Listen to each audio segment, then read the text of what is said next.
हमारे खास मुलाकात कार्यक्रम में आज हमारे साथ खास मेहमान उजागर सिंह जी हैं। उजागर सिंह जी कोटा मेडिकल कॉलेज में रेडियोलॉजिकल सेफ्टी ऑफिसर हैं। आज हम इनसे विशेष मुलाकात में रेडिएशन के बारे में बात करेंगे। आज ये हमारे आमंत्रण पर भी ये स्टूडियो में पधारे। आइए बात करते उजागर सिंह जी से।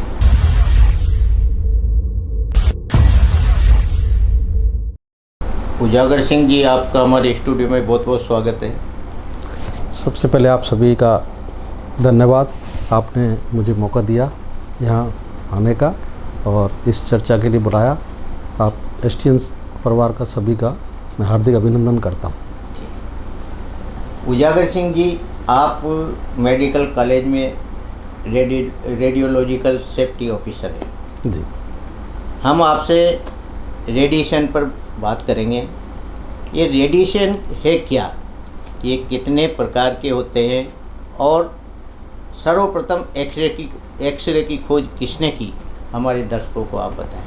जी, बहुत अच्छा सवाल। रेडिएशन, देखिए अभी समाज के अंदर जो पॉल्यूशन की चर्चा हो रही है, जगह जगह पॉल्यूशन हो रहे हैं जी। कहीं ध्वनि प्रदूषण है, कहीं वायु प्रदूषण है और कई तरह के पॉल्यूशन अभी समाज में है जिसके ऊपर चर्चा हो रही है। लेकिन एक ऐसा पॉल्यूशन है जिसका ना रंग है, ना रूप है, ना स्वाद है और उसके बारे में कोई चर्चा नहीं करता। अन्य जो पॉल्यूशन है वो फिर भी समय के साथ कम हो जाते हैं, बिल्कुल ख़त्म भी हो जाते हैं। लेकिन ये जो रेडिएशन, एक्सरे वाला जो रेडिएशन है, ये इस तरह का रेडिएशन है कि इसका जो असर है वो 7 पीढ़ी तक रहता है। ये सीधा सेल्स में जाके डीएनए को चेंज करता है, जिसकी वजह से कई विकृतियाँ हो जाती हैं। जो होने वाली जो संतान होती है उसमें कई तरह की डिजीज़, कई तरह की विकृतियाँ होती हैं।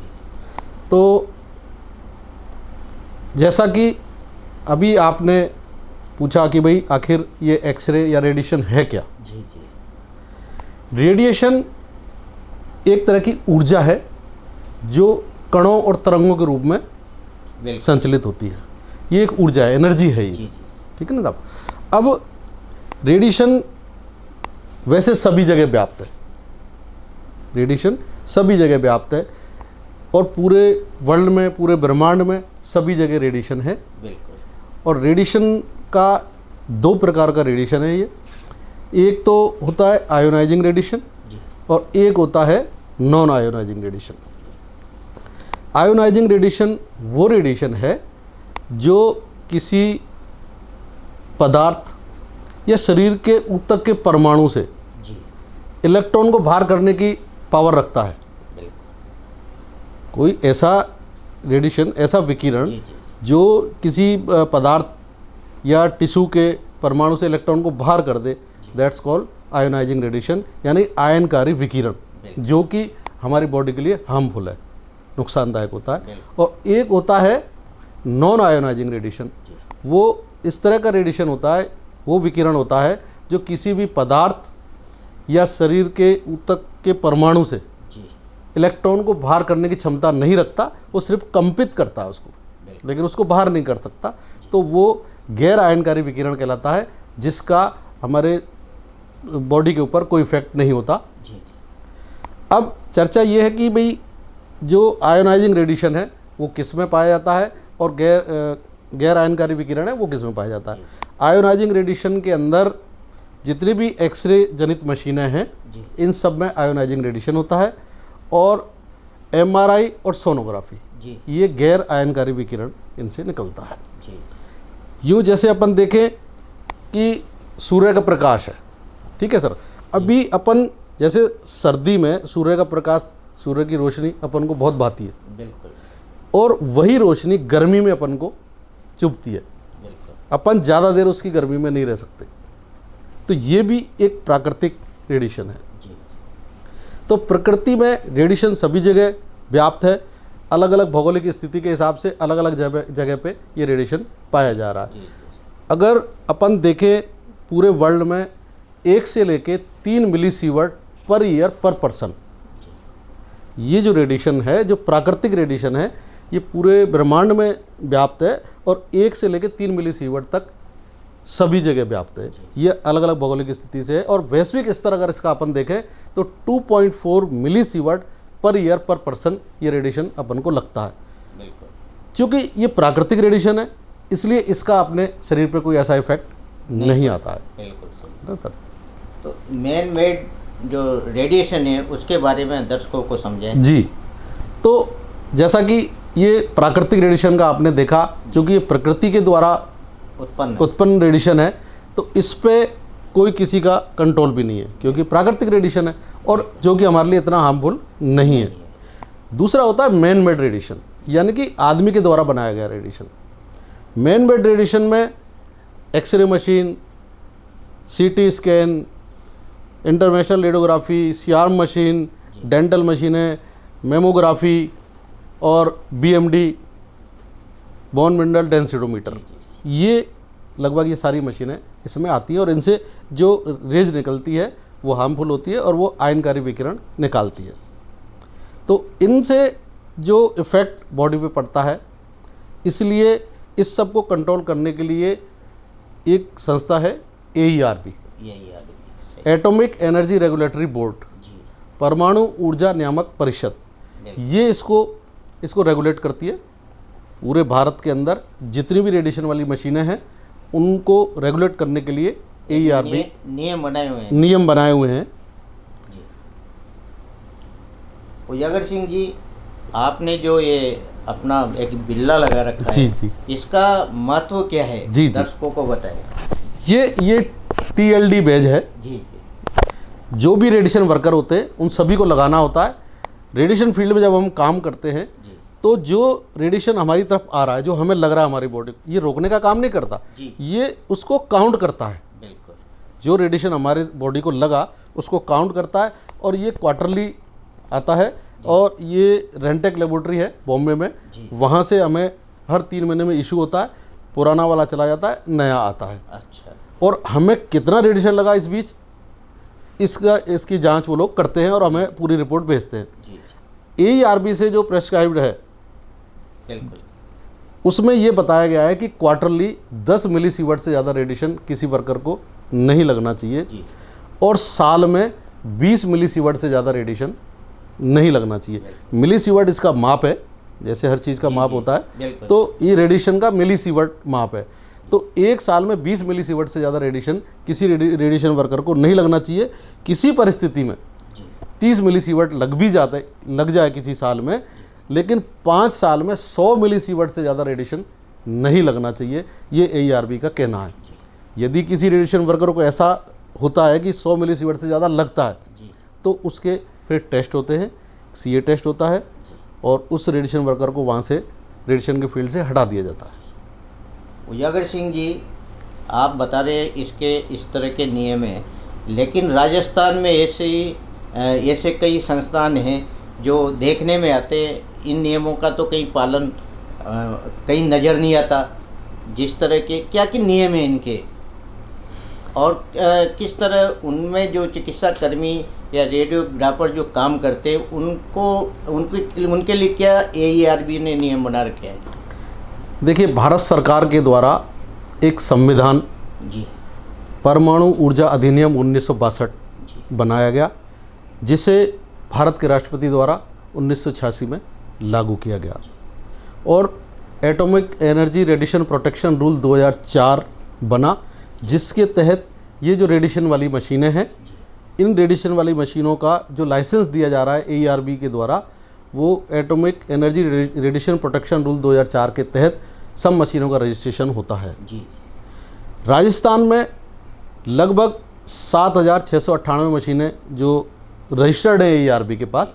ये मशीनें वहाँ राजस्थान की जो मशीन है, ये हालांकि मशीनों की संख्या जो अनरजिस्टर्ड है उनकी कहीं ज़्यादा है, लेकिन जो रजिस्टर्ड है AERB में वो 7,698 के लगभग, और कुछ जैसे एप्लीकेशन आई रहती हैं उनके रजिस्ट्रेशन के लिए, वो उनकी संख्या इसमें शामिल नहीं है। उजागर सिंह जी, आप बता रहे हो कि जो AERB के नियम है, जी, तो वह आप देख रहे होंगे शहर में कई ऐसे मतलब ऐसी जो मशीनें हैं जी। जिन पर काम करने वाले भी इस तरह के नियमों की पालना नहीं करते, तो इस पर आपका क्या कहना है? देखिए, जितने भी रेडिएशन वर्कर हैं उनके लिए AERB ने स्ट्रिक्ट ऑर्डर किए हुए हैं। पहली बात तो ये है कि फर्स्ट ऑफ ऑल जो भी रेडिएशन वाली मशीन है उस पर जो वर्कर है, चाहे वो चिकित्सक हो, नर्सिंग कर्मचारी हो, रेडियोग्राफर हो या अन्य कोई भी कर्मचारी हो, उसके लिए AERB ने स्ट्रिक्टली कहा है फर्स्ट ऑफ ऑल तो उस पर काम करने वाला व्यक्ति ट्रेंड व्यक्ति होना चाहिए। उसकी पूरी ट्रेनिंग होती है रेडिएशन में काम करने के लिए, वो ट्रेनिंग उसको होनी चाहिए वो ट्रेनिंग। उसके साथ साथ उस जिस फील्ड में वो काम कर रहे हैं उसके कुछ नॉर्म्स हैं, AERB ने नॉर्म्स बनाए हुए हैं, उन नॉर्म्स का उसे पालन करना चाहिए, उस नॉर्म्स के तहत ही उसे काम करना चाहिए। जैसे कोई एक्सरे मशीन कहीं लगी हुई है, एक्सरे मशीन जहाँ लगती है AERB के नॉर्म्स के अनुसार उस मशीन की जो दीवार जिस कमरे में वो मशीन लगी है उसकी जो दीवारें हैं, वो अगर ईंट की दीवारें हैं तो वो 9 इंच मोटी दीवारें होनी चाहिए या 23 सेंटीमीटर या 9 इंच की मोटी ईंट की दीवार होनी चाहिए। यदि कंक्रीट की दीवार है तो 15 सेंटीमीटर की होनी चाहिए। ये एक्सरे की मशीन के लिए है। इसी तरह से अगर CT स्कैन मशीन लगी है जिस कमरे में, या IR इंटरनेशनल रेडियोग्राफी जो लगी हुई है उसमें, वो अगर मशीन जिस कमरे में लगी हुई है उसकी जो दीवार है वो 28 सेंटीमीटर या 18 इंच की ईंट की होनी चाहिए। और जो इसका जो इनमें जो गेट लगे होते हैं, जो गेट लगे हुए हैं वो 1.7 mm लेड शीट का उसमें गेट होना चाहिए जिससे कि रेडिएशन बाहर ना जाए।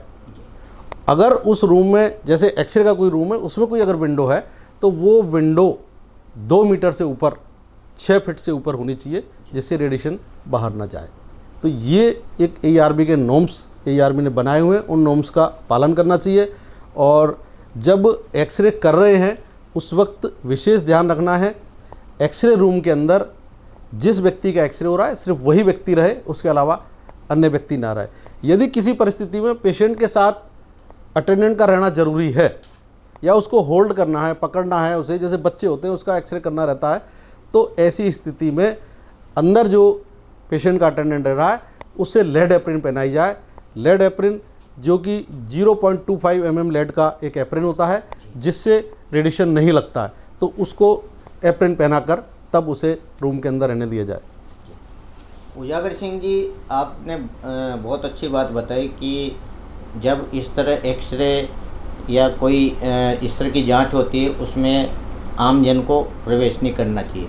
लेकिन जैसे आप कोटा मेडिकल कॉलेज में हैं तो वहाँ किस तरह की व्यवस्थाएं आप लोग सुचारू रखते हैं? जैसे तीमारदार भी ज़्यादा आते हैं, किस तरह आपकी व्यवस्थाएं उसमें माकूल होती है सर? देखिए सर, डॉक्टर्स के द्वारा प्रेस्क्रिप्शन जब बना दिया जाता है कि भाई इस पेशेंट का एक्सरे होना है, फर्स्ट ऑफ ऑल जब पेशेंट एक्सरे विभाग के अंदर आता है तो हमारा एक काउंटर होता है, रजिस्ट्रेशन काउंटर। वहाँ पर पेशेंट का नाम, एज, सेक्स और किस पार्ट का एक्सरे होना है वो रजिस्ट्रेशन करने के बाद हमारे यहाँ अलग अलग मशीनें लगी हुई हैं। जैसे एक्सरे चेस्ट का रूम अलग है, हाथ पैर के एक्सरे होने उसका रूम अलग है, पेट के एक्सरे होने उसका रूम अलग है, छाती के एक्सरे होने उसका रूम अलग है। तो अलग अलग पार्ट के लिए अलग अलग रूम बनाए हुए हैं। जब रजिस्ट्रेशन के लिए पेशेंट जाता है या पेशेंट का अटेंडेंट जाता है तो रजिस्ट्रेशन करने के बाद उसको रूम नंबर अलॉट कर दिया जाता है कि आपका छाती का एक्सरे, आप फला रूम में चले जाइए। तो वहाँ जाके, वहाँ जो रेडियोग्राफर तैनात होता है उसे जाके वो अपना प्रेस्क्रिप्शन देते हैं। वो उसको देखने के बाद में पेशेंट को अंदर लेके और उसका एक्सरे करके और उसे भेज देते हैं। उजागर सिंह जी, आप सेफ्टी ऑफिसर हैं जी, तो आपकी टीम जो होती है तो उनको आप किस तरह इस कार्य के लिए लगाते हो? क्या मतलब निरीक्षण देते हो, क्या निर्देश देते हो उन्हें सर? देखिए सर, RSO की बहुत बड़ी जिम्मेदारी होती है। जैसा कि अभी मेडिकल कॉलेज से अटैच जितने भी हॉस्पिटल हैं, चाहे MBS हॉस्पिटल हो, JK लोन हॉस्पिटल हो, रामपुरा हॉस्पिटल है, NMCH का है, SSH हॉस्पिटल है, दीगोट डिस्पेंसरी है, महावीर नगर, मतलब करीब 12 हॉस्पिटल मेडिकल कॉलेज के अंडर में आते हैं। तो मेडिकल कॉलेज क्या है, एक चिकित्सालयों का समूह है। तो चिकित्सालय संलग्न समूह है ये, तो इसका RSO एक ही होता है। यहाँ जितनी भी रेडिएशन वाली मशीनें लगी हुई हैं, RSO का एक ही पद होता है। RSO को उन सब मशीनों का रजिस्ट्रेशन, उन मशीनों का QA, उन मशीनों का देखरेख और बीच बीच में रेडियोग्राफर्स को ट्रेनिंग देना, रेडिएशन के बारे में सजग करना, रेडिएशन के बारे में बताना, ये RSO का काम रहता है।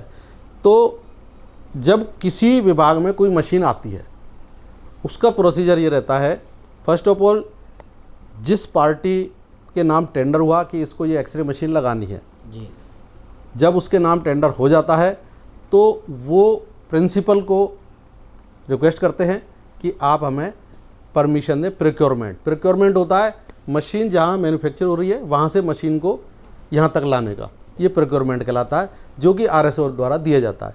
तब प्रिंसिपल RSO को निर्देशित करते हैं कि आप इसकी प्रॉपर चेकिंग करके, तो RSO जाता है जहाँ मशीन लगनी है, उसको देखता है कि उसकी दीवारें प्रॉपर नहीं है कि नहीं, विंडो कितनी ऊंचाई पे है, या जो भी AERB के नॉर्म्स हैं उनको फुलफिल कर रहे हैं कि नहीं।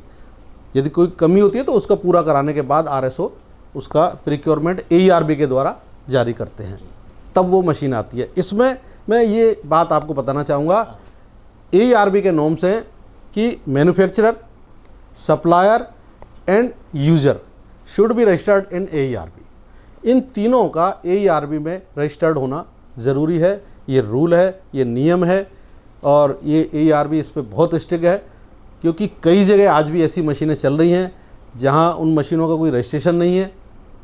अभी अगर अपन राजस्थान की बात करें तो राजस्थान में जो, जैसा मैंने बताया था कि AERB में 7,698 मशीनें रजिस्टर्ड हैं, लेकिन कहीं बहुत ज़्यादा उससे मशीनें चल रही हैं जो अनऑथराइज है, ये एक अलग विषय है।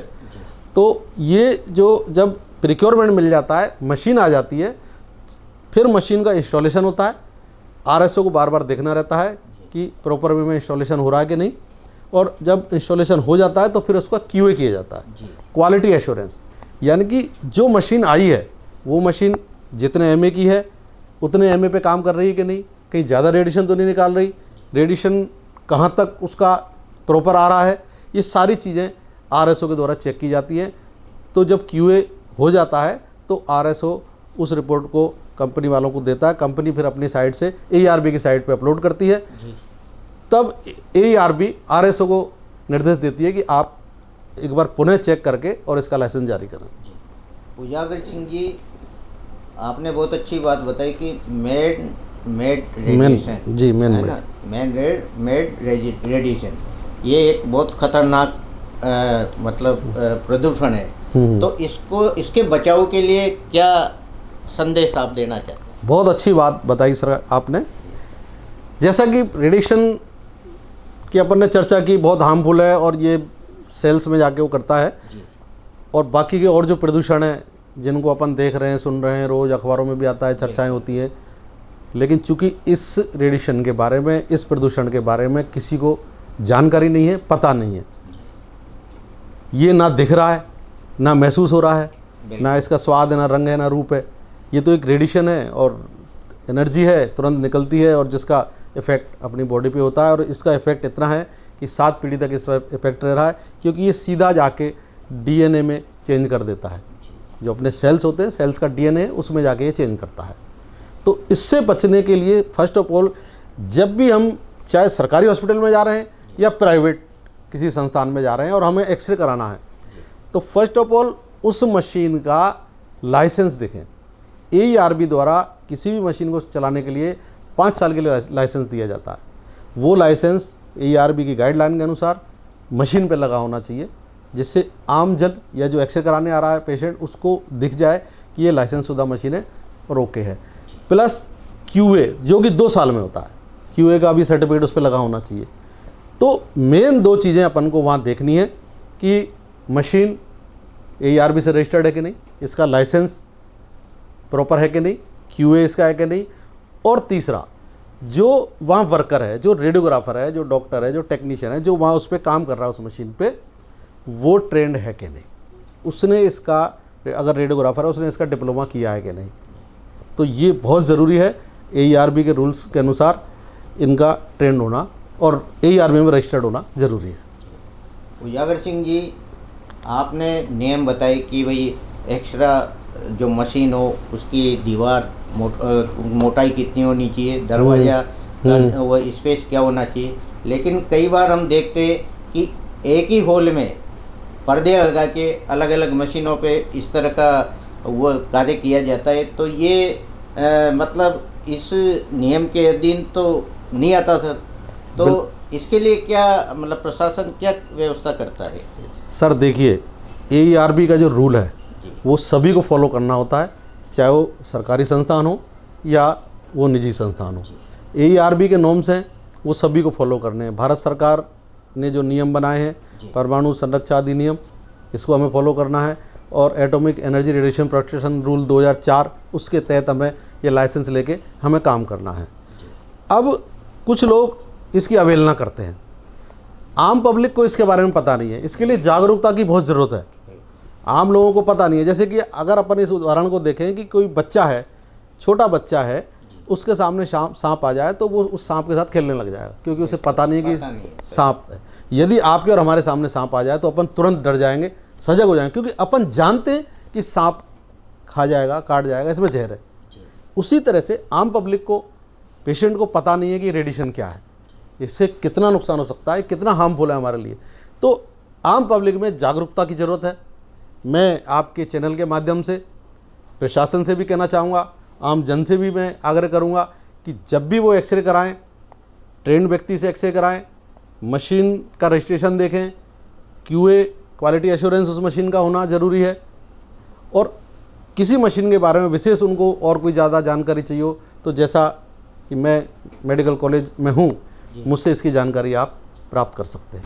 उजागर सिंह जी, छोटे बच्चे के एक्सरे होते हैं, जैसे JK लोन हॉस्पिटल है उसमें छोटे बच्चे, और एक जो बड़ों के जो एक्सरे होते हैं, तो ये किस तरह इनका ध्यान रखा जाता है, आप हमारे दर्शकों को बताएं। बिल्कुल, बहुत अच्छा सवाल। देखिए, एक्सरे आजकल एक ट्रेंड चल गया है।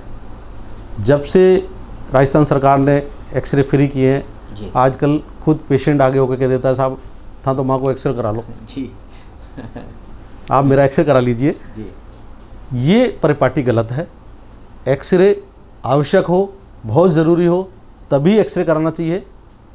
हालांकि ये डॉक्टर को डिसाइड करना रहता है कि एक्सरे कब कराना है, कितने एक्सरे कराने हैं, लेकिन फिर भी जहाँ तक संभव हो, जैसे AERB का सिद्धांत है, अलारा का सिद्धांत है, as low as reasonably achievable, यानी कि जितना कम से कम रेडिएशन अपन पेशेंट को दें, कम से कम रेडिएशन में हम एक्सरे करें। ये थे हमारे साथ Kota medical college radiological safety officer Ujagar Singh जी। उजागर सिंह जी ने रेडिएशन के बारे में विस्तार से जानकारी आप तक पहुंचाई। इनका कहना है कि इस तरह की जो मशीनें होती है, एक्सरे मशीनें, उनमें जाते समय क्या क्या किन किन चीज़ों का ध्यान रखना चाहिए, और एक रेडियोग्राफर या जो चिकित्सा कर्मी उसमें लगे होते हैं उनको भी किस तरह अपना कार्य करना चाहिए, ये AERB के नियमों के तहत ही होता है। आज ही हमारे स्टूडियो में आए, आपका बहुत बहुत धन्यवाद।